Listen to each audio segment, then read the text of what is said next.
This hearing room was used about a month ago for Bring Your Children to Work Day. And we had, the room was like full of children, our staff, and Democrats, Republicans. We had just a lovely time, a lovely celebration. And I think we have, this is like, somebody got the memo a little bit late, but Eric, I think your son is here. And he's 14. He looks like he's about 44. I mean, what a big guy. But we're going to watch to see if his lips move when you speak.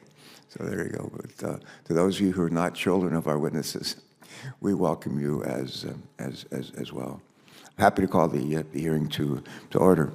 Today, we're here to conduct, as you know, oversight of one of the U.S. Army Corps of Engineers' primary missions, and that's ecosystem restoration. The Army Corps of Engineers' work to support commerce through navigation and flood control is, I don't think it's an overstatement to say it's the backbone of our economy. It's a big part of what we do in this nation. And still addressing the toll that this commerce takes on our environment is and will continue to be a top priority for us on this committee, and also a top priority for the Army Corps of Engineers. From large-scale, multi-decade initiatives to small, focused projects, the Corps' ecosystem restoration work is critical, has been, remains critical. This is especially true as climate change continues to threaten communities, wildlife, and our economy, all of which depend on healthy ecosystems. As many of us know, the Biennial Water Resources Development Act, known as WRDA, establishes the authorities for the Corps' future work. In I think it was 1986 WRDA, Congress first directed the Corps to lead eco restoration efforts for the upper Mississippi River, laying the foundation for an expanded environmental restoration role for the agency. In every WRDA since then, Congress has expanded the Corps' ability to address critical ecosystem restoration. From the Great Lakes to the Gulf Coast, from the Chesapeake Bay to the San Francisco Bay Delta, communities across our country have benefited from this important work. Most recently, we expanded the Corps' definition of ecosystem restoration in WRDA 2022 to include factors such as climate change and coastal and riverine restoration. Last month, Assistant Secretary Connor sat right there, and he testified before our committee that the Corps' budget request for fiscal 2024 included more than $650 million for aquatic ecosystem restoration, the most ever in a budget request. The growing amount, paired with the more than $1.9 billion in the bipartisan infrastructure law, highlights Congress's ongoing commitment to the Corps' work. These funds, however, are only the tip of the spear when it comes to the long-term needs of the Army Corps in this regard. Today's hearing will help us better understand the current size and scope of ecosystem restoration needs and what more our committee, this committee, can do to address community environmental restoration efforts. The Corps' ecosystem restoration portfolio includes roughly 140 ongoing ecosystem restoration construction projects and studies. These initiatives focus on the restoring the landscape and hydrology to more natural conditions and connecting restoration and navigation projects, a win-win, not just for our environment, but also for our economy. For example, let's take Poplar Island in Maryland. Poplar Island it could be Popular Island in Maryland, but it turned out almost to be a non-existent island in Maryland. But originally home to, I think, to more than 1,000 acres in size, home to a small community of residents. And from 1846 until recently, the island had slowly eroded, as some of you know, from what it was down to about 4 acres. Imagine that, 4 acres. Thanks to the Corps' work, pairing dredged materials from Baltimore Harbor and channel maintenance projects with environmental restoration, Poplar Island has been restored from 4 acres to more than 1,700 acres today. The The project exemplifies how the Corps' ecosystem restoration mandate supports the economic activity we depend on from our ports and harbors while creating wetlands and wildlife habitats. And according to Senator Cardin, it's a beautiful place to visit. I'm sure when he arrives, he will reaffirm that. Today, we'll hear more from our witnesses about the Corps' role in specific ecosystem restoration efforts. That includes the Everglades in Florida, along with Tres Rios in Arizona, and the Crab Bank Seabird Sanctuary in South Carolina. Before we do, let me offer a couple of thoughts on each of these efforts and then turn it over to Senator Capito. First, there is the Corps-led Everglades restoration, which includes Lake Okeechobee, the second largest freshwater body in the contiguous United States. And if Senator Stabenow were here, she would tell us that Lake Michigan is #1. The effort and Lake Okeechobee is the largest ecosystem restoration effort in the Corps' federal portfolio. According to the Corps, these federal investments in Florida are generating annual cost savings of over $300 million by preventing flood damage to property while fortifying water supply infrastructure and protecting fish and wildlife. Next, there is Tres Rios in Phoenix, Arizona, an aquatic ecosystem found in the desert that unifies flood control, ecosystem restoration, and recreation. This project includes an engineered levee as well as the restoration of over 1,200 acres of wetlands, hiking trails, nature trails, and much more. These wetlands are critical for a state that is going through an historic drought. And last but not least, there is Crab Bank Seabird Sanctuary. I love that. Crab Bank Seabird Sanctuary in South Carolina. This project is considered a landmark legacy of the Charleston Harbor post-45 deepening project. The deepening work from below the water resulted in the dredge materials for 42 acres of prime nesting ground above the water for over 15 species of shore and seabirds, another win-win. And let me just close, if I could, by thanking members of our staffs and for the great work that you all did on WRDA 22. I hear not every day from our colleagues, but frequently from our colleagues, Democrat and Republican from across the country, their gratitude for the work that this committee does. And I know that as hard as you and I work, we know we couldn't do any of this without the great work of our staff. So I want to just say that again. We look forward to hearing from each of you today on your experiences with the Corps and what more Congress might be doing to support those critical efforts. Our hearing today will also help inform our oversight efforts and future legislative action on ecosystem restoration, specifically as we gear up for WRDA 2024. I can't believe we're about ready to start this again.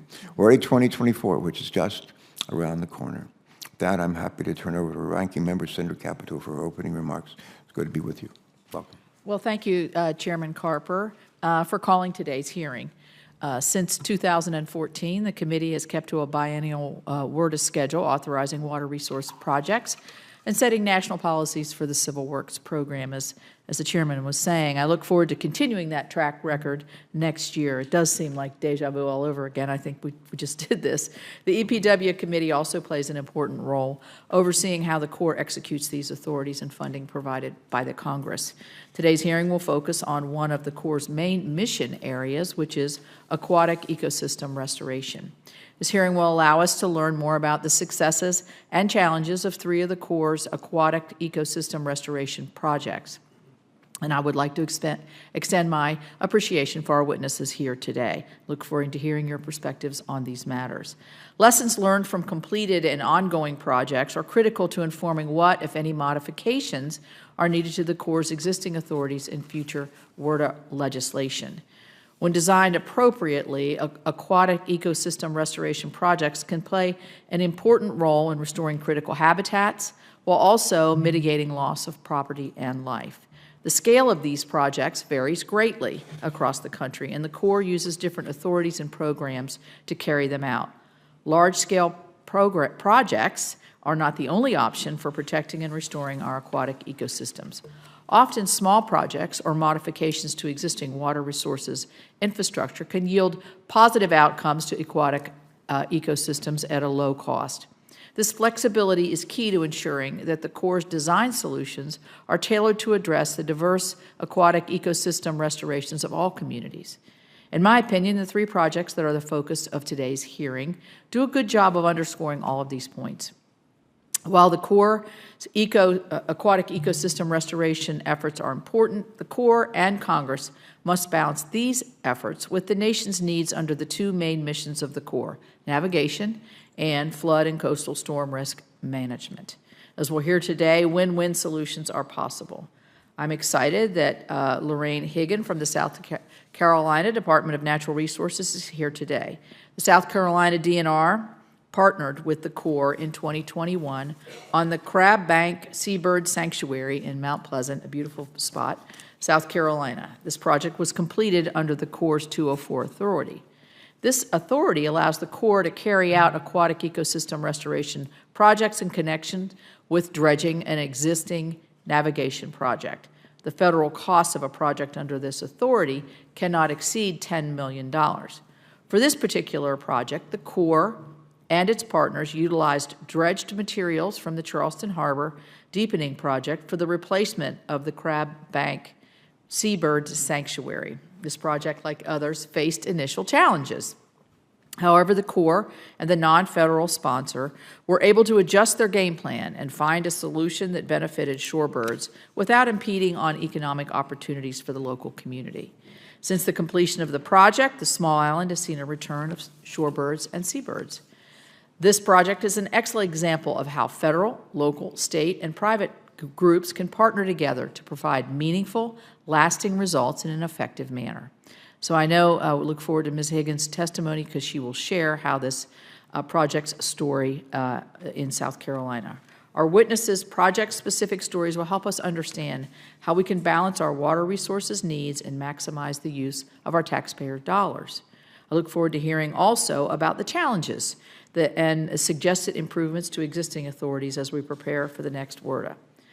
Last month, as you mentioned, we held a hearing on the Army Corps fiscal year 2024 budget request and implementation of WRDA 2022 with Secretary Connor and Lieutenant General Spillman. It was evident at the hearing that each of our states face a diverse range of water resources issues and opportunities.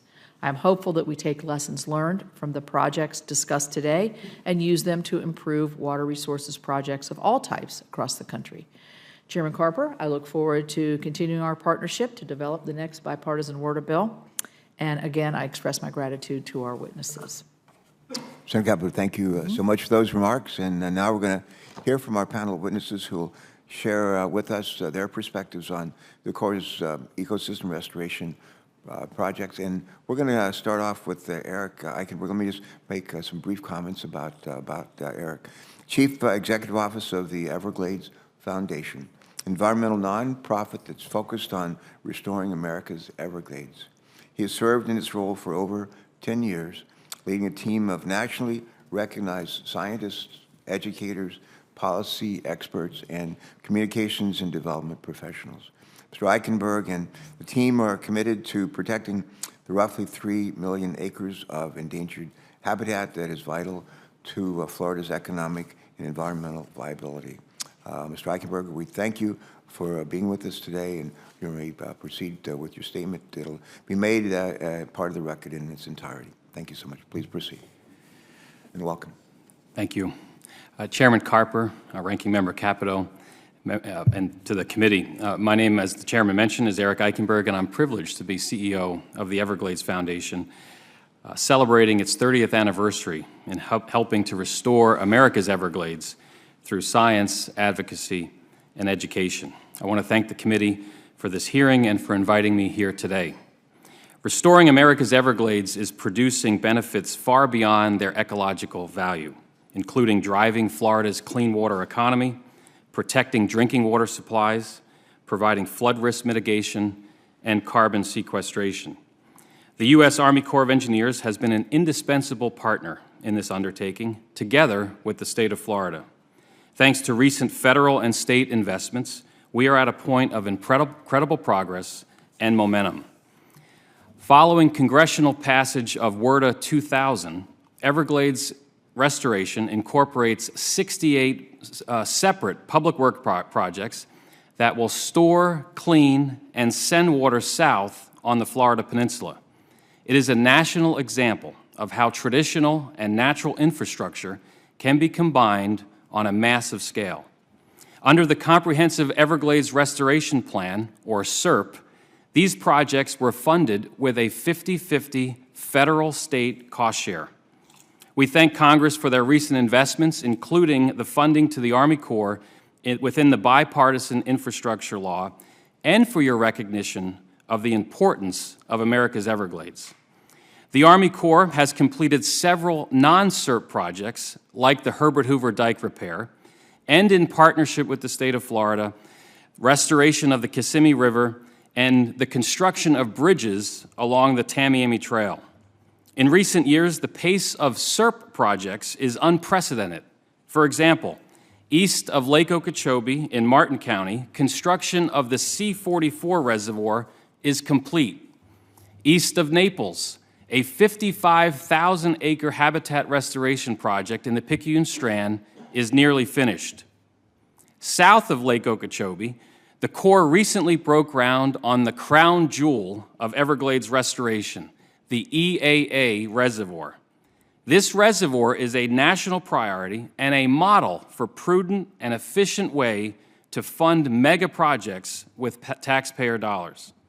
These and other projects confirm that restoration works, and I cannot overstate the importance of these results. With improved southerly flow, we are already seeing habitats reestablished in areas of Everglades National Park that just 5 years ago were parched by drought for half the year. As you may know, Florida's coastal estuaries have been plagued by toxic blue-green algae that closes beaches, restricts fishing, and is a harmful threat to wildlife and people. The algae blooms are fed by the unavoidable dumping of polluted water from Lake Okeechobee. The fortified Herbert Hoover Dike and the EAA Reservoir will reduce those harmful discharges by 55%, having a profound positive impact on Florida's tourism-based economy. Storing, cleaning, and sending this clean water south is essential to Florida Bay. Its gin-clear waters and lush seagrass meadows makes Florida Bay the fishing capital of the world, a body of water alive with manatees, dolphins, and a wide variety of coveted game fish. Today, however, the bay is suffering from too little fresh water. A restored Everglades will also provide a natural defense against saltwater intrusion due to sea level rise. Flowing more water south will protect our nation's largest mangrove forest. Restoration will also protect existing peat soils in the Everglades that enhance the sequestration of new carbon. We're at a critical juncture. With sustained federal and state investments, this can be the Everglades decade, in which we achieve the dream of robust, healthy river of grass following a century of development. The stakes are high, both for the 9 million people who rely on the Everglades for fresh water and for the nation as a whole. Florida's tourism-based economy depends on clean water, and our economic research shows that Everglades restoration yields a 4-to-1 investment. Senators, you should be proud of the bipartisan progress in restoring America's Everglades. On behalf of the anglers, the realtors, the fishing guides, the business owners, and the millions who depend on the Everglades, let me say thank you, and please do not stop now. All right, thank you, and we won't. But do you pronounce your name Bala? Bala? Okay, Ms. Bala, please proceed. Welcome. We're delighted that you've joined us. I appreciate the opportunity to speak before the committee about the importance of Army Corps support for ecosystem restoration projects. I'd like to invite Chairman Carper and Ranking Member Capito, and especially Senator Kelly for inviting me to be here today. The City of Phoenix is the 5th largest city in the United States and is the local sponsor for multiple U.S. Army Corps of Engineers ecosystem restoration projects associated with the Salt River, which is our main river channel through Phoenix and the surrounding cities. These projects are part of Senator McCain's Rio Reimagined legacy for the Phoenix metropolitan area. Rio Reimagined recently became the 20th EPA Urban Waters Federal Partnership location. Historically, urban uses of the Salt River have included industrial activities such as landfills and sand and gravel mining. The construction of federal dams upstream has resulted in highly altered river flows, and as a result, there's been significant degradation of ecosystem values and reduced recreation opportunities. In the arid western United States, riparian areas are estimated to be less than 2% of total land area, are considered the most productive habitat, and provide important water quality benefits. 70% of threatened and endangered vertebrates in Arizona depend on riparian habitat along rivers. In Arizona, it is estimated that as much as 90% of riparian forests have been lost. Invasive species such as salt cedar, a highly competitive shrubby tree, are now in almost every drainage system in the Southwest. Since the 1990s, Phoenix has worked with the Corps to achieve habitat restoration and improve flood risk management on the Salt River. The first major project to be completed was Rio Salado Phoenix, located in a historically disadvantaged area, which restored 5 miles of the Salt River and provides valuable recreation and education opportunities for the community. Downstream of this completed project are 2 congressionally authorized Corps projects that have not yet been completed, Rio Salado Oeste and Tres Rios. These are both ecosystem restoration, flood risk management, and recreation projects. When combined with the completed Rio Salado Phoenix, these will create approximately 19 contiguous miles of restored river corridor through Phoenix, directly benefiting river flows, habitat, wildlife, heat risk, and access to the river in disadvantaged communities.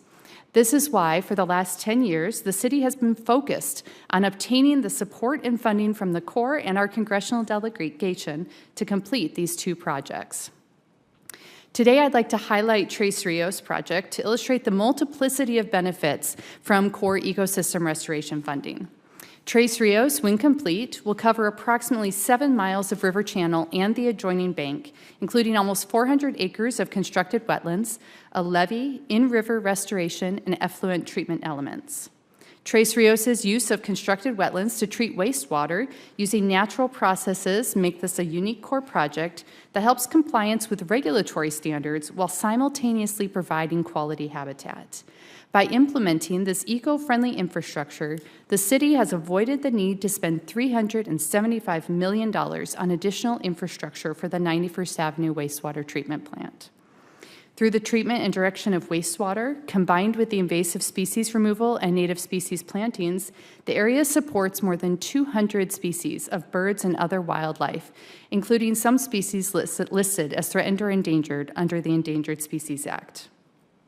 This habitat also provides recreational access to natural river spaces in an urban environment and offers benefits from carbon sequestration, shading, and other cooling effects, which are important heat mitigation elements in our desert city. A substantial amount of the invasive tree salt cedar was removed as part of Tres Rios. This removal and the preservation and additional planting of native vegetation reduces fire risk, both in terms of fire severity and frequency. Salt cedar removal is also beneficial to native habitat by creating a more conducive environment for native plants to germinate and grow. The river channel through Tres Rios facilitates passive aquifer recharge by allowing water to naturally infiltrate groundwater, while the levees constructed on the north bank of the Salt and Gila rivers protect nearby neighborhoods from flooding. So as I've shared, the benefits from Tres Rios are wide-ranging, from habitat to flood reduction to recreational opportunities. The City of Phoenix is appreciative of the many benefits that have come from collaborating with the Corps, and we fully support the Corps' mission in undertaking and completing ecosystem restoration, particularly in the Southwest. This year, the Corps Los Angeles District has been working on a post-authorization change report to update the costs for the remaining phases of Tres Rios. The City of Phoenix will be seeking an authorization for construction in the 2024 WRDA bill to complete Tres Rios' in-river restoration and trailheads. Thank you very much. Thank you very much. And now, Ms. Riggins, welcome. Good to see you. Thank you for joining us. Thank you so much. Chairman Carper, Ranking Member Capito, I'm so excited to be here today to share with you the success of the Crab Bank Ecosystem Restoration Project in South Carolina. For the record, my name is Lorianne Riggin, and I'm the Director of the Office of Environmental Programs for the South Carolina Department of Natural Resources. I've been with the agency for 17 years and had the pleasure of working with many interested conservation partners, the surrounding Mount Pleasant community, and the U.S. Army Corps of Engineers Charleston District to help oversee the Crab Bank Ecosystem Restoration Project. Crab Bank is a dedicated Heritage Trust property and a seabird sanctuary managed and owned by the South Carolina DNR. It is located in the Charleston Harbor near the mouth of Shem Creek in the Mount Pleasant community. Crab Bank was originally formed with the placement of dredge material in the 1950s. However, over time, due to wave action, tropical storms, and hurricanes, this important seabird sanctuary eroded away. In the early 2000s, Crab Bank was approximately 23 acres, but by 2017, Hurricane Irma came and washed away the remaining half-acre of high ground in the early fall, which removed any opportunity for nesting birds the following summer. Prior to Hurricane Irma, the island served as an important predator-free refuge for a variety of state wildlife action plan conservation priority species. Although all these species may not nest on the island each year, here are a few examples that have nested here at Crab Bank. Brown pelican, royal tern, sandwich tern, gull-billed tern, black skimmer, laughing gull, American oyster catcher, willet, snowy egret, and tricolored heron. Besides providing nesting habitat, the sanctuary provides winter loafing and feeding habitat for numerous species, including large flocks of shorebirds that roost on the island at night. Of the 65 seabird, shorebird, and wading bird species collectively known as waterbirds that utilize South Carolina's coastal habitats throughout the year, 47 are listed in our state's Wildlife Action Plan as high conservation concern. 3 are federally listed and 4 are state listed. These waterbirds nest in colonies with thousands of other birds laying their eggs on the ground. Crab Bank is one of the few places on the coast where these species can come nest undisturbed from human presence. This is incredibly important as lack of nesting habitat may be limiting shorebird population stability and growth. Research shows that shorebird and seabird populations have shrunk overall by 70% in the last 50 to 70 years, with an accelerated decline during the last 3 generations for most shorebird species. The coast of South Carolina is the most rapidly developing area of our state, and much of this is occurring along our shorelines, which has the potential to further decrease abundance and distribution of coastal waterbirds throughout their life cycle. In addition, increased recreational use along our shorelines further limits available nesting habitat. Thus, restoration of Crab Bank was an extremely high priority for the survival of many coastal waterbirds. The South Carolina DNR had an incredible once-in-a-lifetime opportunity with the deepening of the Charleston Harbor to partner as a non-federal sponsor with the U.S. Army Corps of Engineers Charleston District under Section 204 of the Continuing Authorities Program to restore Crab Bank and support shorebird populations. Construction on Crab Bank was completed in 7 weeks in 2021. Approximately 660,000 cubic yards of dredged material was placed with varying elevations to diversify habitat. This increased Crab Bank in size from less than half an acre to 80 acres total, with 32 acres of available shorebird and seabird habitat above mean high water. As of June 5th, 2023, the overall project expenditures cost-shared 65 to 35% between the federal government and South Carolina DNR have totaled $695,939. The purpose of the project included restoration and enhancement of an important seabird sanctuary, protection of the salt marsh located near Crab Bank, and development of wildlife viewing and shorebird educational opportunities for Shem Creek ecotourism and the greater Charleston area. Through the Water Resources Development Act, the South Carolina DNR and the U.S. Army Corps of Engineers were able to successfully meet all the goals of this project. In 2022, Crab Bank provided nesting habitat for 107 pairs of least tern, 192 pairs of gull-billed tern, 283 pairs of black skimmer, and 8 American oyster catcher pairs. I'm happy to share today that nesting activity is in full swing for 2023, and there have been 2 nesting pairs observed so far of the state-threatened Wilson's plover. The South Carolina DNR is thrilled with the benefit that the Water Resources Development Act authority provided to restore Crab Bank. This project was of great benefit to the public by supporting shorebird conservation and the beneficial use of the material dredged from the Charleston Harbor. The South Carolina Department of Natural Resources would like to encourage the committee to continue to provide authorization for important ecosystem restoration projects like Crab Bank. In closing, thank you for the opportunity to share the success of Crab Bank. This incredible project will have a lasting and important impact on waterbirds and the citizens and visitors to South Carolina for generations to come. Thank you. Thank you all for your testimonies. Ms. Bal, I want to make sure we pronounce your last name correctly. It could be Baloff as in ballet, or it could be Ballop as in ball game. How do you pronounce it? It is Baloff. Baloff. All right. You mentioned John McCain in your testimony, didn't you? Our former colleague, he and I were naval officers, served together in the Vietnam War. He was a hero, great hero, and later he and I were elected to the House of Representatives together the same day, joined forces again in the House and then later in the United States Senate. He was not a member of this committee, but he's someone who cared a lot about the environment. Take just a minute and talk about his involvement in this, the project, if you will, that you just discussed very briefly. What did John do? What was his role? Yes, Senator Carper, thank you. I'm happy to do that.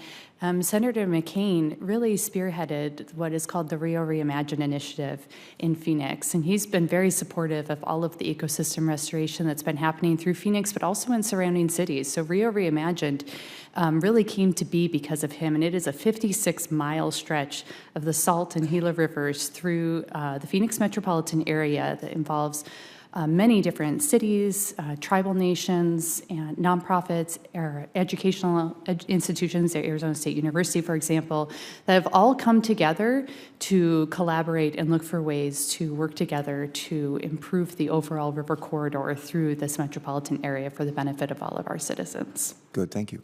This Memorial Day, we celebrated the 50th anniversary of the return and release of hundreds of POWs, Vietnam-era POWs released by the Vietnamese all those years ago, and we celebrated their lives. John McCain and I, John Kerry worked together with the former President George Herbert Walker Bush to get the Vietnamese government to turn over information on hundreds of additional missing in actions from the war, and that led to the normalization of relations between the United States and Vietnam. They're now one of our top 10 trading partners in the whole country. And U.S. Navy vessels call on Vietnamese ports, and we have a remarkably strong economic and growing, actually, defense relationship with them. So that's a bit far afield, but I can't let the mention of John's name go by without saying some of that. Let's see. I like to quote Mark Twain from time to time. He said a lot of things that are worth remembering. One of the things that he said is that the two most important days of our life are the day we're born and the day we figure out why. And I understand in your life that there's an interesting twist to that story, and that quote has special meaning to you. When did you figure out why you were born? What grade might you have been in? Was that question directed at me, Senator Carper? Were we ever in the 8th grade? Um,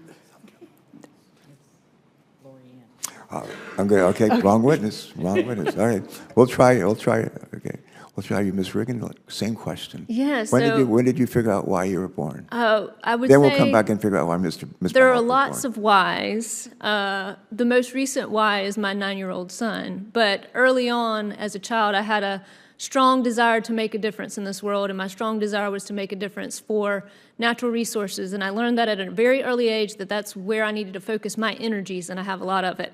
And so I believe you do. And so in 8th grade, I sent a letter to the South Carolina Department of Natural Resources requesting information about what kind of jobs could I do for the state and serve the state and its citizens and the natural resources. And they provided me some information, and I ran with it and got a degree and got my foot in the door, and I've been there ever since. So Right. Good. I'm going to turn to Mr. Eichenberg, whose son is actually sitting back on the first row over his right shoulder, 14-year-old son, and we welcome both of you to today.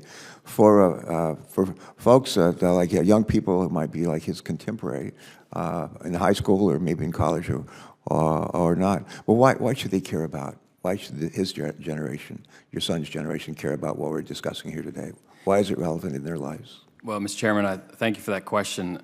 In the spirit of bipartisanship, I do want to take a moment to acknowledge your former colleague, Senator Bob Graham. When the Everglades restoration was passed in the year 2000, he worked with my former boss, Congressman Clay Shaw, to ensure that that was a bipartisan effort, and it continues to be that way to this day. That's great. And for children watching our body politic to find our environmental issues where we can come together in a bipartisan way, I think it's a great example for the next generation. And I will just say that 10 years ago, from my perspective, watching what was billed the lost summer in Florida due to algae outbreaks stemming from the Army Corps discharging water from Lake Okeechobee, it rallied voices that had not been at the table, business leaders, tourism officials, realtors.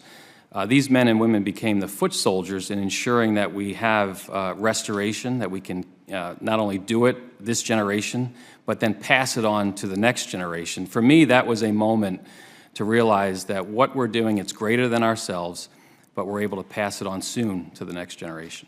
Good. Bob Graham and Clay Shaw, two good friends, and nice to hear their names again. Bob Graham was a governor of Florida, and also a United States Senator from Florida for many, many years. When I was thinking of running for the United States Senate, I went down to Florida to meet with him. I had breakfast, and he arranged for me to meet some folks down there. I remember I asked him, I said, when you had the opportunity to be a U.S. Senator, you had the opportunity to be governor, which job do you prefer, and why? And he said, you know, he used a football analogy. He said, when you're the governor, you're the quarterback on the field calling every play. And when you're the United States Senator, you're the general manager sitting up in a box watching the game. And I said, well, which do you prefer? And he said, well, I like to be, on the field calling every play. But he said, every team needs a good general manager. And he said, besides, the seats are pretty good. Seats are pretty good. And with that, let me yield the floor to Senator from West Virginia. Well, thank you, Mr. Chairman. And Ms. Riggin, let's talk about the Crab Bank Seabird Sanctuary. I have trouble saying that whole thing at once. I know it was a public-private partnership, and can you talk about the public-private partnerships, both in this case and others that you see in your state, and how they really help to get the completion of the projects? Absolutely, happy to. So when we first started with the Crab Bank project, we had a short timeline. So we were in 2019, and we had a feasibility report that gave us an estimate of what the total cost of the project would be, which would have required the state to have $1.4 million sitting, waiting, and ready. Given budget constraints, we figured out we needed some help. And so we also already had conservation interest groups like the Coastal Expedition Foundation, which is a nonprofit arm of a local ecotourism outfit, the Coastal Conservation League, Audubon, South Carolina, that had the expertise to help fundraise. And under the state's statute, we have something called the Non-Game and Natural Area Statute that allows the South Carolina Department of Natural Resources to receive funds for the purpose of non-game management. And so we utilize that funding opportunity under that existing state statute and the expertise of our conservation partners to help us rally within the community to help leverage additional funds to bring to the table, so that we were sitting, waiting, and ready for that $1.4 million had that been the ask of the Department of Natural Resources as the non-federal sponsor. In addition, as we were on that short timeline of just 12 months, Audubon, South Carolina went out and applied for a National Fish and Wildlife Foundation grant to help supplement funding costs as well. And that was a 1-to-1 match ratio. So that was a $1.4 million ask that we all had to come up with a $700,000 match. So pulled that all together to have enough funding that we needed, plus that allowed us to springboard future projects from that existing pot of money that we've now created as the Coastal Bird Conservation Program. So Crab Bank was a starting block for that additional funding to go further for shorebird conservation. Right. I'm sure, Mr. Eichenberg, you've jumped through a few hoops yourself to try to figure these things out, the public-private partnership portion. Senator, it's a key part of where we are today with Everglades restoration. Certainly the Corps working with the non-federal partner, in this case, the South Florida Water Management District, but bringing a multitude of other stakeholders to the table. I want to applaud the Corps for allowing those differing voices to be heard and to be taking that feedback. I would submit to you that this issue, restoring the Everglades, has become a national model. Thanks to the Congress in 2000, you set out a plan. We know this. We know the problem. We have a solution, and we're working in a collaborative way to make sure it's successful.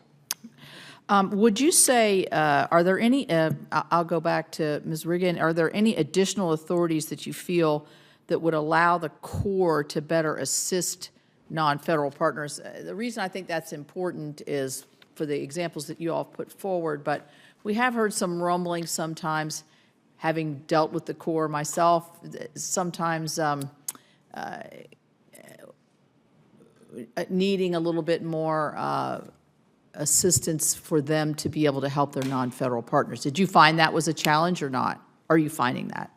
I didn't really find that was a challenge from the CAP 204 perspective. I think, planning assistance with the states program, which is something else that the Corps does, that would be another avenue where they need additional support to provide help. I know within the Charleston district, there's a long list when the state comes to the Corps and says, hey, I have an interest and need your expertise on these items. I think that's an area that probably additional support could be given to help them address a lot of the planning assistance for the state's request. Does anybody else have a comment, Ms. Bailiff, on that particular issue? Any other authorities the Corps might need to better assist non-federal partners? Yeah, I think that I certainly agree with Ms. Riggin. One other thing I would add is that additional resources for the Corps once the Civil Works project is complete is sometimes very useful as things come up over time with these ecosystem restoration projects. To be able to continue to work with the Corps on them and finding solutions can be quite a useful exercise. So I would add that. Thank you, Senator Capito. Thanks. Mr. Eichenberg, do you have any other? I have to go to another hearing here, and so I'm going to apologize. I'm going to leave after I hear from Mr. Eichenberg. Senator, any opportunity where the non-federal partner could maybe get out ahead on a particular portion of a project, the Corps has demonstrated a willingness to let the South Florida Water Management District do that, and it speeds up the implementation. So we appreciate the Corps at least willing to do that, and if there's additional authority to allow that to occur even in a greater manner, we would certainly support that. Thank you all.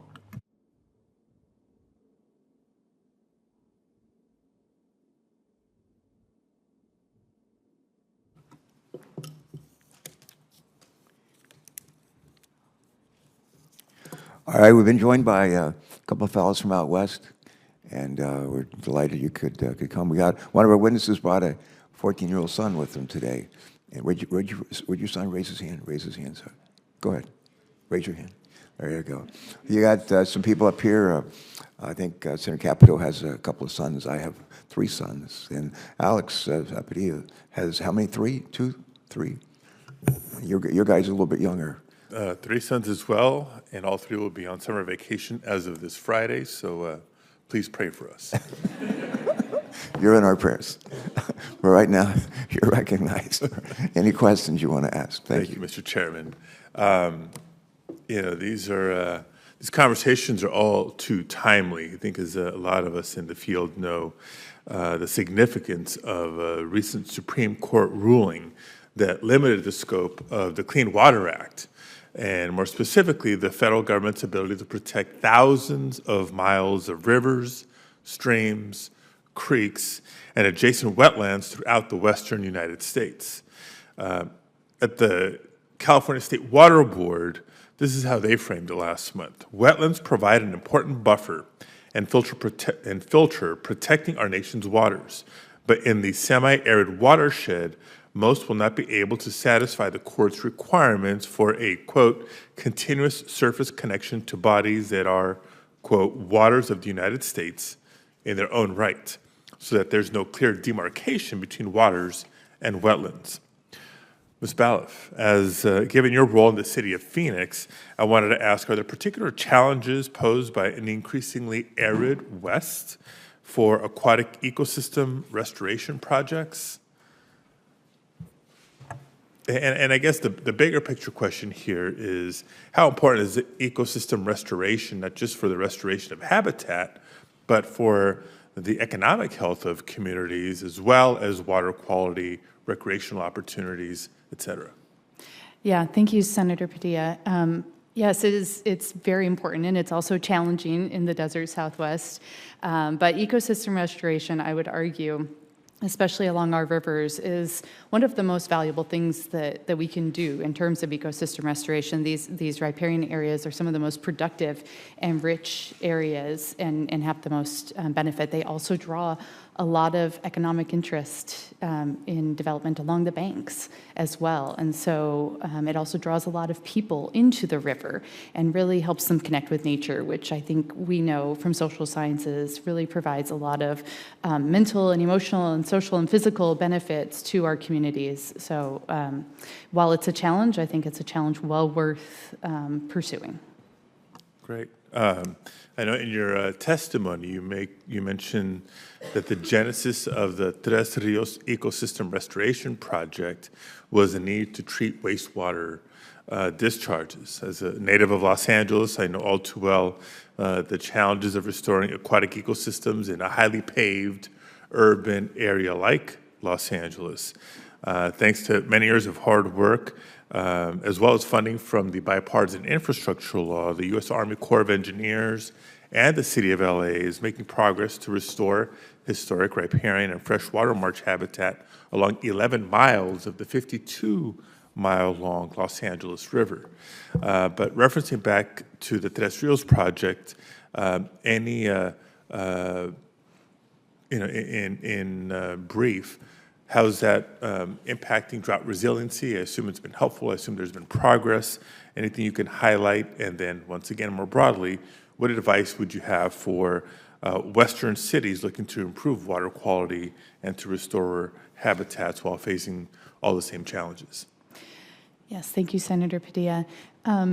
So I'm going to try and remember all of those questions. I might need to refresh me on a couple of them as I go on. How's the project working? The Tres Rios project. How's that working? I'm sorry, say that again. How's it working?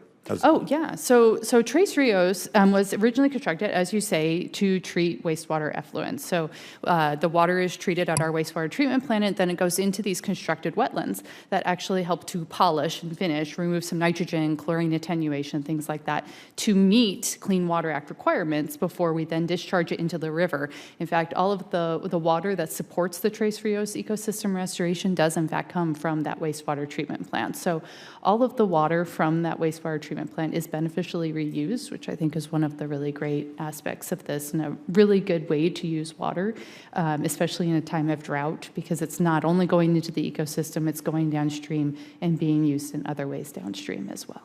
Okay. And then just again, given that experience, whether it's design, whether it's funding sources, what advice would you have to other jurisdictions throughout the West dealing with the same changing climate, the same water supply challenges? Yeah, I certainly know that the wastewater treatment process that we engaged in with the constructed wetlands saved us hundreds of millions of dollars in terms of what we would have otherwise had to spend. So simply from a financial perspective, it made a lot of sense, but also the benefits that we accrue from the flood attenuation, flood risk management, from the ecosystem restoration, and the visitors we get from not only around the world, but also from our local community and across the United States, make this a really valuable project. So certainly we have found it extremely beneficial, and I would definitely advocate for looking at ways to have those multiple uses of water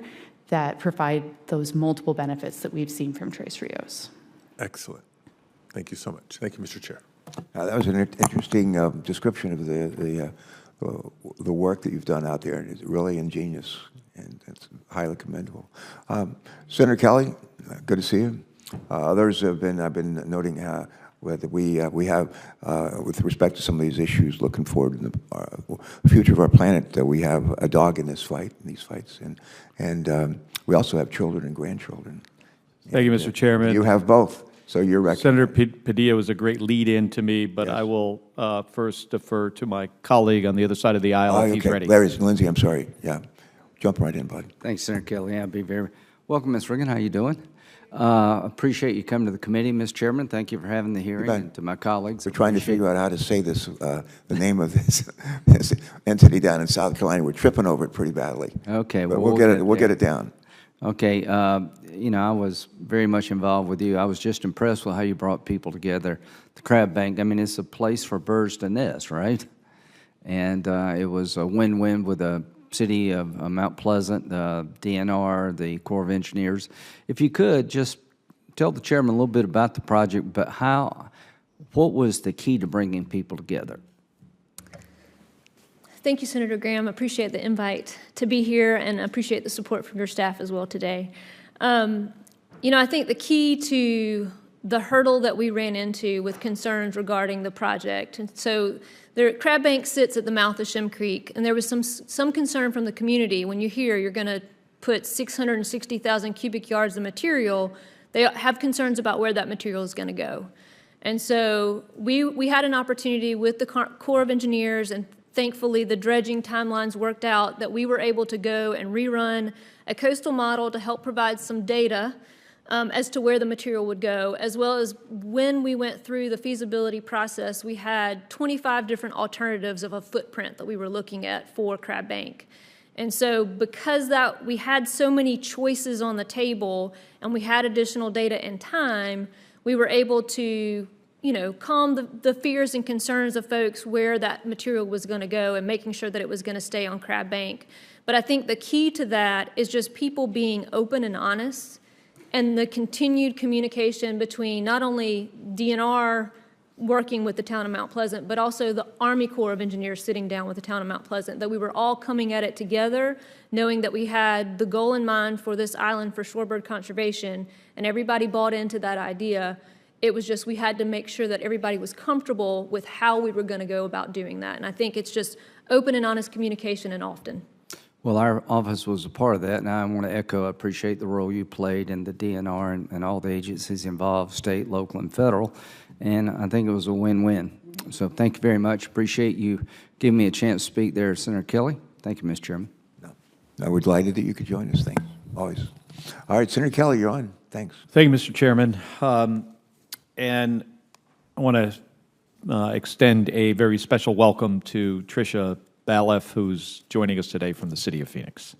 And I want to follow up on Senator Padilla's comments and questions about Tres Rios and the vision for renewed Salt River in the Phoenix area. That was championed by my predecessor, Senator John McCain. Also, I want to acknowledge the work of Mayor Gallego and the City of Phoenix they've done to advance these projects in partnership with federal agencies, including the Army Corps. So these projects that we already talked about a little bit show how investments made by the Corps and their local partners can improve water quality, recharge aquifers, and support water conservation even in a desert. And there were a few of these benefits that I want to discuss. You talked about, first, about hundreds of millions of dollars of savings in water, treatment costs. I think it was about $375 million. Can you explain how that project on the Tres Rios wetlands and the water, how it has saved the city, like specifically how that project has saved the city $375 million? Thank you, Senator Kelly, and thank you for having me here. Yes, absolutely. So back in the late 1990s, I would say, there were new Clean Water Act requirements through the Environmental Protection Agency for discharges of wastewater into waters of the United States. that were going to necessitate some significant infrastructure investments in our existing wastewater treatment plant. And we had been working with demonstration wetlands to see how they would effectively treat this kind of to these levels. It turns out it was really effective. And so in partnership with the Corps through Tres Rios, we created these full-scale, really significant hundreds of acres of wetlands that are actually functionally for treatment through passive removal of nitrogen, through soil processes, through plant processes, and also through the attenuation of chlorine levels as it moves slowly through these wetland ponds. The sunlight helps to dissipate the chlorine, helps us to meet our standards. So does that mean since it's downstream, so the wetlands are downstream of the wastewater plant, does that mean you can push water through the treatment plant faster? And maybe, I mean, is it less energy costs? Where is the financial savings coming from? So the financial savings is the avoided costs of the infrastructure that we would have had to construct otherwise. In terms of energy costs and timelines, I'd have to check on that. So it's really, you have to build less infrastructure because you have this downstream wetland. We did not have to build the hard infrastructure because of the wetlands. Okay. And another benefit I want to mention here is the recreational use of those wetlands, Tres Rios, fishing, hiking, and there's others, certainly, maybe even now with the amount of water that's there, kayaking. Can you explain how the next phase of Tres Rios will enhance the recreational benefits of this project, and what else will Phase 3C of the project include? Yes, thank you, Senator Kelly. I'm happy to. So right now, the maintenance paths are used as trails by folks who come visit, but there are no trailheads. It's not technically open to the public per se because there are no formal trailheads for them to enter through. So the number of people who can come at one time is pretty limited, and it is really only at one location. So in Phase 3C, part of the finishing phases of Tres Rios is to construct some trailheads along the Tres Rios so that really it opens access and a lot more people can come and enjoy, especially those from the neighboring communities. And the rest of Phase 3C is really finishing up the in-river restoration on the western end of the Tres Rios property down to the Agua Fria River. And can you confirm that the reason the city and the Corps can't begin work on this next phase of the project is because there is not the authorization from Congress yet? That is correct, yes. Well, Mr.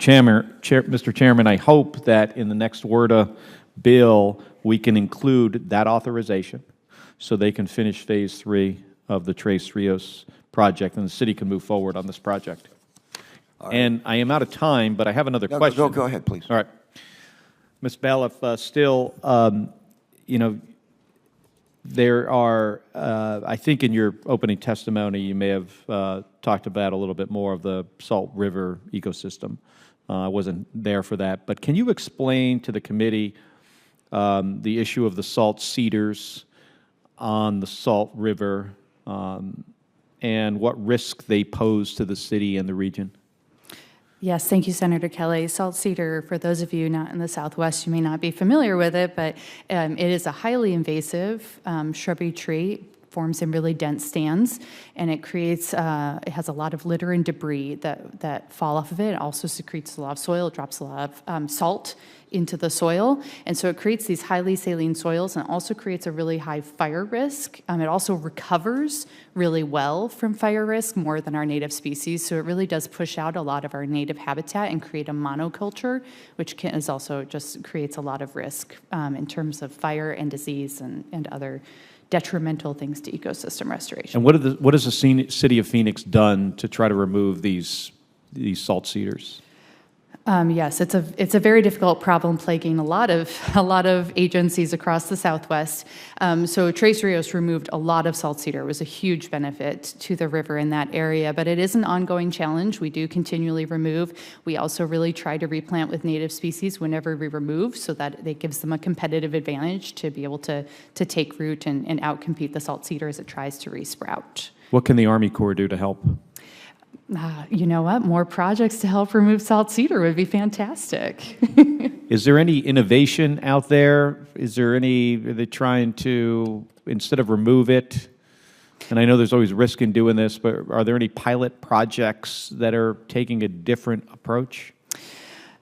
Senator Kelly, I'm not aware of any pilot projects. I think where we're at right now is trying to find the appropriate balance of managing salt cedar, increasing native habitat, but accepting that probably there's going to be some level of salt cedar in our Southwest systems, and how can we manage that and keep it to the minimum possible.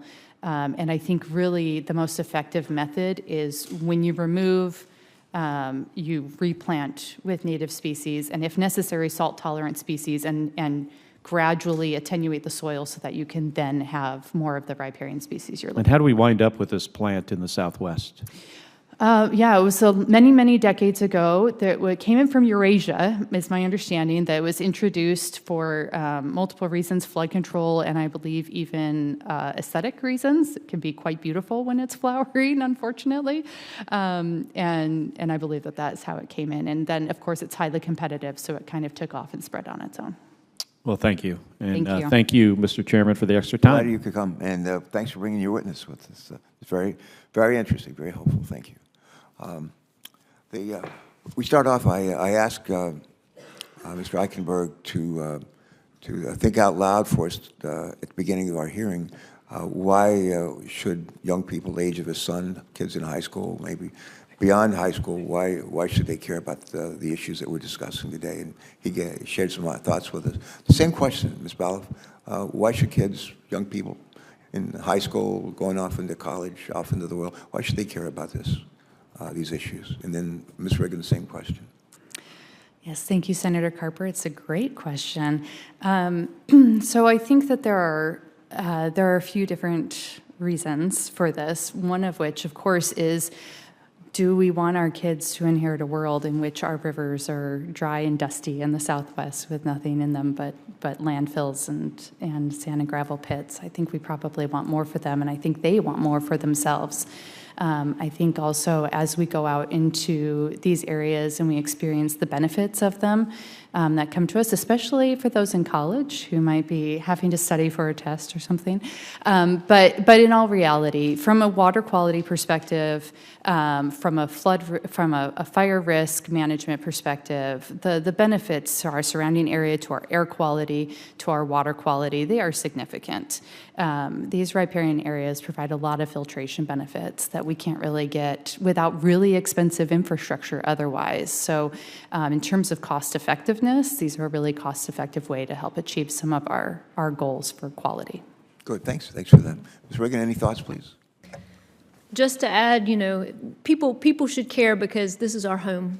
This is, we read about habitats and ecosystems in textbooks, but we don't often put ourselves as we are in that habitat. We are a part of that ecosystem. And the more that we can take care of it, the more that we care about it, the more that we all are stewards of it. The natural resource professionals aren't lifting the heavy load alone. We're carrying it together to protect our air, our water, our landscapes, so that it's not just a cool place to go hike that we're going off to visit. It's a place that supports our clean air, our clean water. So the why is because we are here and we are part of that ecosystem. Good. Every now and then we are fortunate to have a leader of another nation to come to Washington, to Capitol Hill, and speak at a joint session of the Congress. And we usually meet in the House chamber because it's bigger than the Senate chamber.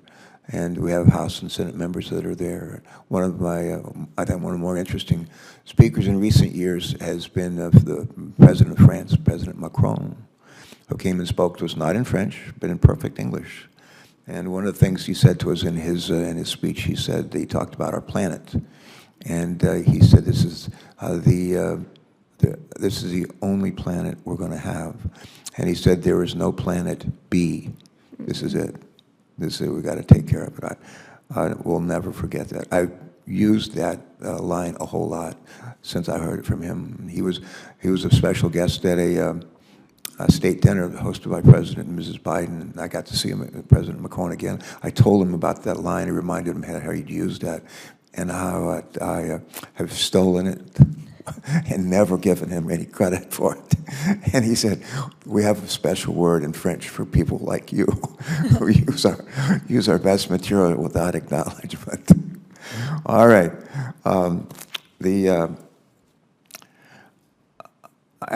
My staff's given me a question that I'm going to go ahead and I have a bunch of questions I'm going to ask. I'm just going to lead it off with this one, and we'll start so I don't get in trouble with them. The environmental benefits of the Corps' ecosystem restoration portfolio, including those projects that we're talking about here, to today clearly show a response to climate change through increasing resilience. And at the same time, these projects promote the economic health of the communities that you represent and that I represent, Senator Capito and others represent, through activities such as navigation, agriculture, and ecotourism. Here's a question, and I'll start with you, Ms. Riggin, and we'll just go to your right, please. But it'd be helpful if you would lead us off and take a minute or two to elaborate for us on the challenges and the challenges and the opportunities in partnering with the Corps on ecosystem restoration. Clearly, something is working and working right, but I know we can always find room for improvement. So, if we could just start with that, and it will come down to Ms. Ballop and then to Mr. Eichenberg, please. Any thoughts? So Crab Bank was my first ecosystem restoration project, so I don't have a ton of experience under my belt, but I would think that the more that we could do those types of projects, excuse me, the better that we're all going to end up being, and the more that we give the flexibility to the Corps to be able to work with those non-federal sponsors to accomplish those goals. A lot of times there are very rigid timelines, very rigid points at which the project is managed, and the more flexibility that we have to develop a project which allows us to go back and do things like we did with rerun a model, provide additional information, or go further and monitor the project post-construction so that we have some data to support future successes and document what we accomplished so that we can learn from it and use that to replicate in other projects. All right, good, thanks. Same question, Ms. Ballop, would you take a shot at that one? Yes, thank you, you. Senator Carper. Yes, I think that flexibility is probably one of the most important things that we can gain with the Corps. I think that they have so much capability in their offices, and they have, at least in our district, I know they have a lot of passion for these projects, and we have just had such wonderful working relationships with the folks in the Los Angeles district. We're really grateful for them and for their efforts. I think certainly, I think I mentioned this before, but after the fact, long-term, allowing the Corps the flexibility to stay involved in the restoration projects that they do perform, and so that when things come up, you know, we can circle back around to them, and they would have the resources to be able to work with us to fine-tune and, you know, shift things as needed as we're finding and discovering more information as we move along these projects would be incredibly helpful. All right, good, thanks. And Mr. Eichenberg, with the Everglades in mind, same question. Just elaborate a bit for us, if you would, on the challenges and the opportunities on partnering with the Corps. Mr. Chairman, I mentioned that this issue is a national model, and it's taken time to get to that point. 23 years now into the process of a restoration effort between the Army Corps and a non-federal sponsor, the state of Florida. I do want to give a plug for the regular order on the Water Resources Development Act, having the ability for the Army Corps, hearing issues on the ground, understanding the importance of having those authorizations or those tweaks, those refinements. There is an integrated delivery schedule that the Army Corps of Engineers and the South Florida Water Management District have outlined. It takes us through the end of this decade. It is clear, it demonstrates exactly what needs to occur, but there are moments when both sides, along with stakeholders like the Everglades Foundation, offering suggestions for WRDA bills to be available to, again, enable and ensure that these projects come to fruition.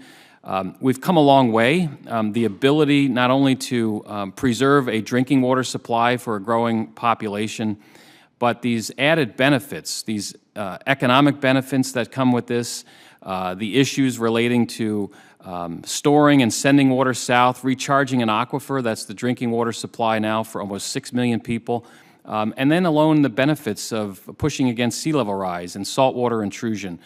This issue covers the gamut, and having the Army Corps of Engineers identifying the challenges and not backing away from them and seeking assistance from NGOs or the state of Florida to assist in that regard. I salute the Corps from Jacksonville to Atlanta to Washington in making this effort again a national model for the nation. Good, thank you. Speaking of sea level rise, as a senator from the lowest lying state in the United States, our state is sinking. Seas around us are rising. Not a good combination. But we have a special concern about the climate changes driving sea level rise, and land subsidence and flooding in our states and other states on the coasts. According to a Climate Change 2023 synthesis report summary for policymakers from something called the Intergovernmental Panel on Climate Change, the largest driver of climate change is carbon in our environment, resulting in unprecedented rising global temperatures and corresponding extreme weather events. The same report, however, also points to carbon reduction benefits associated with ecosystem restoration. Question, would you please, this is for you, Mr. Eichenberg, please explain for us how the Everglades project is helping to address the root causes of climate change through environmental restoration. And please also explain for us the significance of the climate mitigation and resilience benefits seen in the Everglades thus far. Well, Mr. Chairman, I think it's important to point out that the Everglades itself, these organic peat soils in the Everglades, have been sequestering or capturing carbon for centuries. It's been building over time, and as we continue to move in the direction of hydrating these wetlands, again, this is a massive plumbing project in Florida to redirect the way fresh water flows. And by storing, cleaning, and sending that water south, you're rehydrating wetlands, a massive wetland forest, a significant wetland area within our world. The ability to hydrate those wetlands sequesters carbon. It takes off roughly about 230,000 cars off the road just in freshwater wetlands, and the climate benefits of keeping those wetlands hydrated. We're also seeing benefits along the coast. The mangroves that surround the Florida Peninsula also adds a tremendous benefit on a carbon bank, which the Everglades is. And by having that head of fresh water flowing down to the Florida Keys, through Everglades National Park, down to Florida Bay, it's recharging the Biscayne Aquifer. And that porous limestone within the Everglades, the fresh water permeates through that limestone and pushes eastward. And it acts as a buffer. It pushes against saltwater intrusion, the issues along South Florida's coast with sea level rise. We cannot abandon the issue of restoration within the Everglades to deal strictly or solely with the climate concerns along the coast. They both are interconnected. It complements it, and that's why, with the Army Corps of Engineers, the state of Florida moving in a very aggressive way to see this restoration, the adaptation, the mitigation issues that come with it are very positive. Good, thank you. Thank you for that. Ms. Balloff, we've already talked, I'm going to raise a question here. We've already talked about the question I'm about to raise a little bit. You may want to add to what's already been said with regards to us, but we understand from your testimony that the Tres Rios project repurposed treated wastewater in the restoration of some 1,200 acres of wetland in the desert, quite a noteworthy feature. In addition to these wetlands and restoration features, the project provides for flood protection and local recreation. My question is, please share with us, just to supplement what you've already said, but anything else you might like to add, how this unique project came together with a diverse group of stakeholders that traditionally do not work with the Army Corps of Engineers. What were some of the challenges in setting up this creative approach to ecosystem restoration? And if you could think of how some of those challenges were overcome, that would be welcome too. Thank you. Thank you, Senator Carper. So I was actually not involved with the very beginnings of Tres Rios, so I don't have any firsthand knowledge of that. But I do know that a very significant group of stakeholders was brought together, including the not just the U.S. Army Corps of Engineers, but also the Environmental Protection Agency. Again, we had to meet those Clean Water Act requirements, right? And U.S. Fish and Wildlife Service, Gila River Indian Community, and others. And it's been a really successful partnership. And I would say it has even expanded since that time. So as we have been working to get continued authorization to complete Tres Rios, we have an entire collaborative group of stakeholders representing private parties, nonprofits, state and local agencies, and federal agencies that are all coordinating together to make this happen, including the Arizona Game and Fish Department and Arizona State University and the Rio Reimagine project. So I would say that has given a lot of strength to our efforts, because it has allowed these different perspectives to be brought in. It has also allowed for everyone's ideas and thoughts to be heard ahead of time so that we can figure out the right solution and the right path forward to achieve a solution that makes people feel like they are achieving what they want to, right? Like they are getting what they want out of this project and what they need out of this project. And that's been really valuable. We want them to feel like they've been listened to? Yeah, it's absolutely incredibly important. And also to have their ideas implemented into the project is really important. Yeah. Good, thanks. If I could, I'd like to ask Ms. Riggins to talk with us about a dynamic system. And I'll set up the question by saying, maintaining a project like the Crab Bank requires the stakeholders to think about a long-term project plan and life cycle challenges and costs. Water is a dynamic force, as we know, and it comes with erosion and other shifting environmental factors. Here's my question. Recognizing that restoration does not stop with one investment, what considerations go into approaching long-term success of a restoration project such as Crab Bank? And are you thinking about next steps to preserve or maybe to alter the project to ensure long-term viability? So building a seabird or shorebird island is tricky because by nature, those types of ecosystems are dynamic. We have 5 seabird sanctuaries off the coast of South Carolina, and all of them are ebbing and flowing and changing with tides and storms, and that's just part of it. That's what those seabirds and shorebirds really like. They also really like our beaches, but we like our beaches too, and the two of us combined don't go well together. So building Crab Bank, while there was a $1.4 million price tag initially, everybody found the value in providing any available nesting habitat, knowing that shorebirds and seabirds are in crisis. So we wanted to ensure that we could provide the habitat as long as we could, knowing that Mother Nature is going to do what Mother Nature is going to do. There are going to be tropical storms. There are going to be hurricanes that are going to change the footprint of that island.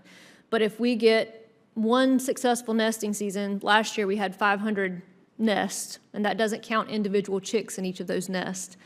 That matters. That counts. And so the investment from the department and the community and the conservation partners is we need all the available nesting shorebird habitat that we can.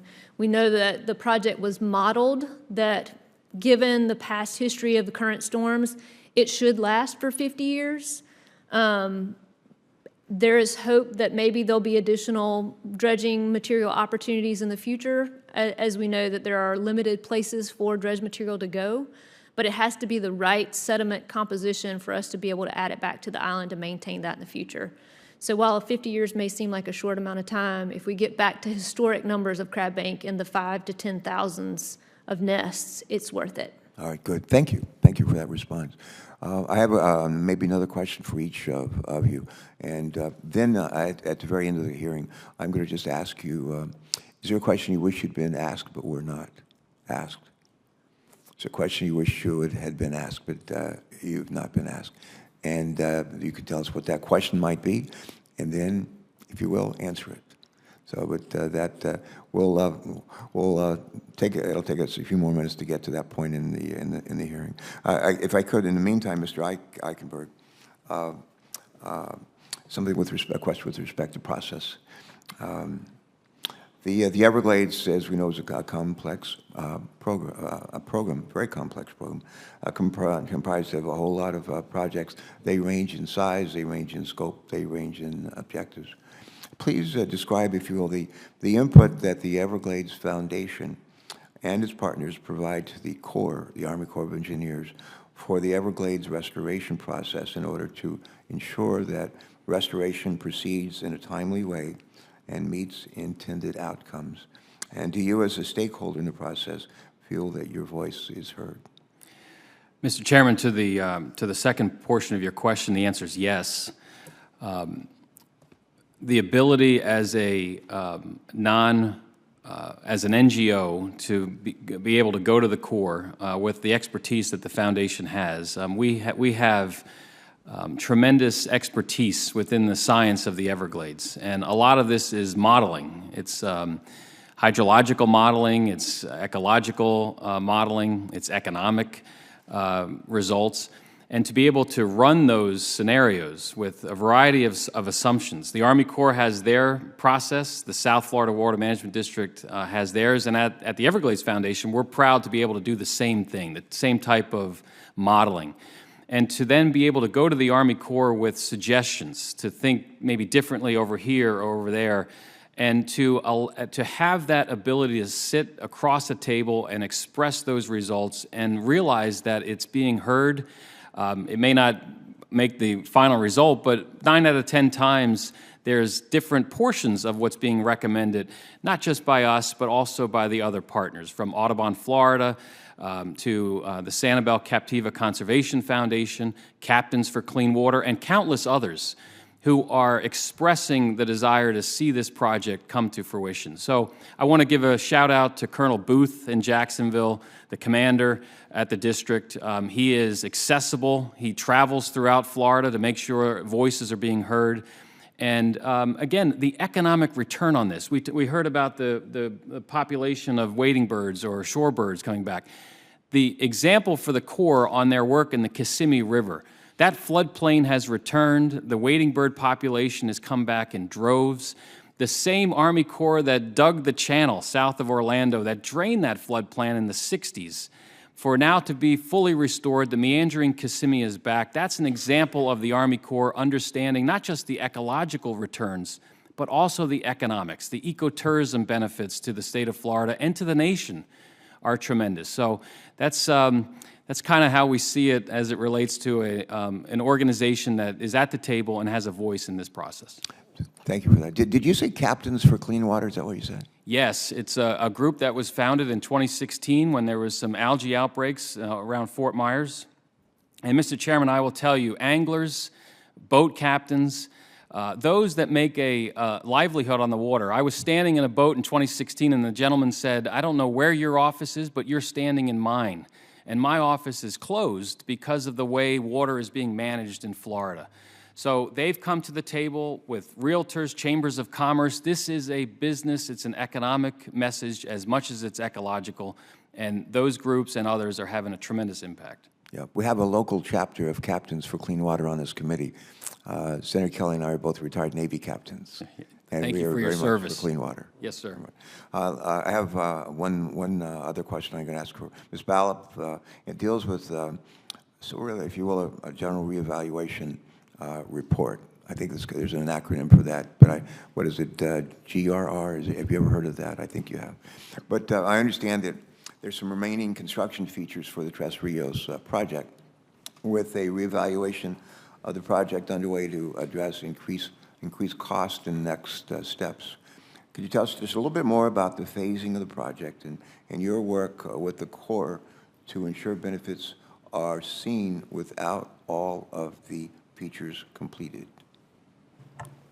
Yes, thank you, Senator Carper. Yes, there is a post-authorization change report underway right now for a cost update for the final phases of Tres Rios to be completed. But in the meantime, many of the phases of Tres Rios have been completed, including the levee, which is already providing vast benefits to the neighboring communities that's removed from the floodplain as a result of construction of that. There's also, of course, the treatment wetlands that we talked about that are already providing the benefits for water quality that was released into the river. We also have overbank wetlands and some in-river restoration that people can access, and they do, and they come over from across the nation and all over the world to fish and to bird watch. There's over 200 species of birds. We have pelicans in Arizona, in Phoenix, because of these wetlands. So there is significant bird watching opportunities. Audubon, Arizona does surveys along with game and fish forests, and we have threatened and endangered species there. So we are definitely, we have conferences come out from across the nation and across the world to look at Tres Rios and see what's been accomplished here and see the success of the project. So it is definitely being noticed, and we look forward to that notice increasing as we complete it and open up those trailheads and the rest of the in-river restoration. Good, thank you. Earlier in the hearing, I asked you, and then I found out I should have asked Ms. Riggin when she figured out in her life what she, why she was born, and she gave us a great answer about being what 8th grade, and when the light went off in your head. Ms. Balfe, when did you figure out why you were born? Oh, I think it took me a little bit longer. I played around with a lot of different reasons, I guess, for why I was born. But I think really I came to my career. I think I was born to play third base for the Detroit Tigers. Unfortunately, they had different ideas. Yes, I really came to it in college. I was in college and I was trying some different majors out, and ended up in forestry at Colorado State University, and it really clicked with me, and my love of the outdoors and my appreciation of what nature gives me personally, and what I could then do to support it right back is really what brought me to it. Oh, that's good, good. So I can work same question. When did you figure out that your son will be interested in this? When did you figure out why you were born? I think my moment was in high school. I attended Marjorie Stoneman Douglas High School in Parkland, Florida, and my 11th grade government teacher, Doug Pierce. You still remember his name. He'd be pleased. If he's listening in. I hope he is. If he's not, I want to send him this clip. Doug Pierce is the person who got me interested in policy and public politics and the importance of government service. And I watched my mentor, Clay Shaw, who spearheaded the comprehensive Everglades restoration plan through the Congress in 2000. And I got to see firsthand, as a native Floridian, Clay Shaw, the importance of balancing the environment with economic development in Florida. And we've been doing this for years, Mr. Chairman, as you know, decades. Generations upon generations have either messed it up, and now we're fixing it. And for me to be able to be here in Washington in years past, to see how this process works, to understand the bipartisan nature of the environment, conservation, regardless of our party affiliations, we all unite for clean water, clean air, healthy wetlands, drinking water. And the Everglades is the perfect example for all of that to come together. Not only am I proud that my son Patrick's here with me, but I have 3 other children. And the example that we're doing within the Everglades is the example to pass on for future generations. And Doug Pierce was the key for me back in 1993. 30 years ago, and I hope that anyone listening to this message of hope and success around the environment across the country engages them to be a part of something bigger than themselves. Great. Thank you for that. And Doug Pierce, if you're out there, thanks very much. Get a big assist on the play. Now that we're going to close out with this, I said I just wanted you to give us each a question that you wish had been asked and that weren't, and if you had been asked a question, how would you have responded? Go ahead, Ms. Riggin. Thank you, Senator Carper. I really can't think of anything that I would like to share more about the project. I'm excited that I was asked to be here today to share the success of Crab Bank. I'm thankful for the support of all the conservation community entities that helped raise money for the project to help us get us here. And I'm excited to share, and I touched on it a little bit earlier, about the fact that Crab Bank was so much more than just that one project. By building the relationships with the conservation community and others and highlighting the need for support for shorebird, seabird, wading bird conservation, we had the ability to establish this South Carolina Coastal Bird Conservation Fund that has allowed us to do even more.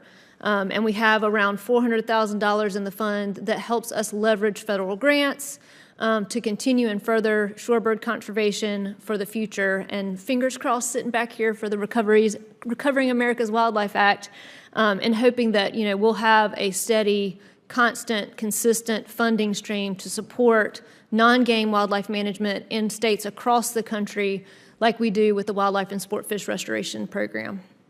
Thank you. All right. Yes, thank you. Same question. What would you like to have been asked that you weren't? Oh, yes, I would have loved to have been asked, what's next after Tres Rios? Yeah, what's next after Tres Rios? Thank you, Senator Carper, for asking that excellent question. I'm happy to respond to it.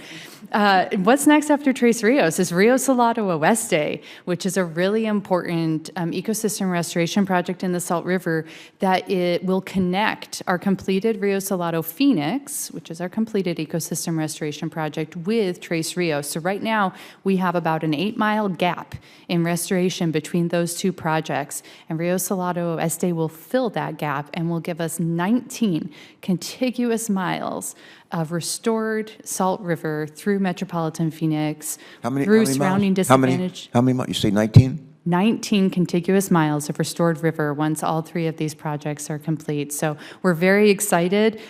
We did get the project got work plan monies for the Corps to start working on the general reevaluation report for Rio Salado Oeste. So we're getting that underway. I'm really excited for the next steps on that project as well. All right, good, thanks. Good question. All right. Mr. Eichenberg. Mr. Chairman, I think the question of will we ever finish Everglades restoration, because we hear that, and I'll be brief. I think the answer is yes. I know the answer is yes. And by the year 2030, the remainder of this decade, with critical projects that are being planned and are ready for construction, we will do that. And then we shift to perpetual protection, because, again, the next generation is going to have to ensure that what we have fought for, these remaining 3 million acres of Everglades that we are protecting, survives. So we know the problem, we have the solution, and what I want to also highlight, Mr. Chairman, is the political will has really stepped up in a manner that is delivering this. This is a mainstream issue now, and the ability from the President and the Congress to the governor and the state legislature, everyone is moving in the same direction. There is massive momentum around Everglades restoration. This is a national treasure. It is America's Everglades, and with your help and those on the ground back in Florida, we will get it done. Yeah, that's great. My colleagues hear me say probably too often, bipartisan solutions are lasting solutions. And I think that's just another way of saying, as part of what you just said, I think is most helpful. I have some boilerplate language I'm going to use in just a minute before we close out the hearing. But I ride the train a lot to back and forth from Delaware to Washington to come to work, and every day almost. And another guy who used to ride the train a lot was Albert Einstein. And Albert Einstein, I don't know if he was in Princeton. I think it was maybe in Princeton where he taught. And he'd get on a train, he'd go to New York, he'd get on a train, he'd come to D.C., but he trained a lot. One day he got on a train and he started looking for his ticket, and he couldn't find it. He was looking at his coat, his trousers. He looked in his briefcase, couldn't find his ticket. And the conductor comes along and says, Dr. Einstein, we know who you are. Don't worry about it. You're fine. You don't have to worry about it. Conductor walks away to go to the next car, and he turns around and looks back at Dr. Einstein. And Dr. Einstein's down on his hands and knees and looking for his ticket. The conductor runs back there and says, Dr. Einstein, you don't have to do this. We know who you are. We know who you are. Dr. Einstein looks up at him and said, I know who I am too. I just don't know where I'm going. I don't know where I'm going. You've given us, I think one of the best ways to figure out where to go is to find out what works and do more of that. One of the things I think that works is regular order. That term's been used a number of times. It's one of the things at Center Capitol, and I think our colleagues, both Democrat and Republican on this committee, agree. We like regular order. We like working with states. We love working with the Army Corps of Engineers, and we have oversight over them. But they do great work in our state and 49 other states as well, and we're in their debt. One of the, speaking of Albert Einstein, a lot of people remember he once said, what his definition of insanity is to keep doing the same thing over and over again, expect a different result. That's a good quote, but my favorite Einstein is, in adversity lies opportunity. In adversity lies opportunity. That's a great one. I use that every day. And there's plenty of adversity in our states, in our country, in our world, but there's also opportunity. And the key is to find in that adversity the real opportunities. And I think that's part of what we're talking about here doing today. And finally, I like to say, find out what works, do more of that. Find out what works, do more of that. And you all have given us some great examples of what works. And that we can be inspired by you and to learn from what is going on in your states. And we applaud you for that. Now to the boilerplate. Before we adjourn, some housekeeping. And our senators, our colleagues, will be allowed to submit written questions for the record by 4 p.m. on Wednesday, June 21st. That's a couple of weeks from today, 2 weeks from today, I think. And we'll compile those questions. We'll send them to each of you. We're going to ask you to try to reply to us by Wednesday, July 12th. We'll follow up with this information with these dates. But we ask a majority. Anything else? Okay, staff. Minority staff. I just want to say to our staffs, these hearings don't just happen. They happen because we have great staff members, and they help figure out who would be good witnesses to bring in and get everything coordinated and provide us with just an enormous amount of support and help. And I just want to say to all of you, thank you very, very much. And to those of you who spend your life, this is your life, a big part of your life, what you do. And you're not just doing it for yourselves and your families, you're doing it for the rest of us. And we thank you for that. We're inspired by you and encouraged by the work that you're doing. So with that, I think it's a wrap, and I'm going to adjourn this hearing. Thank you.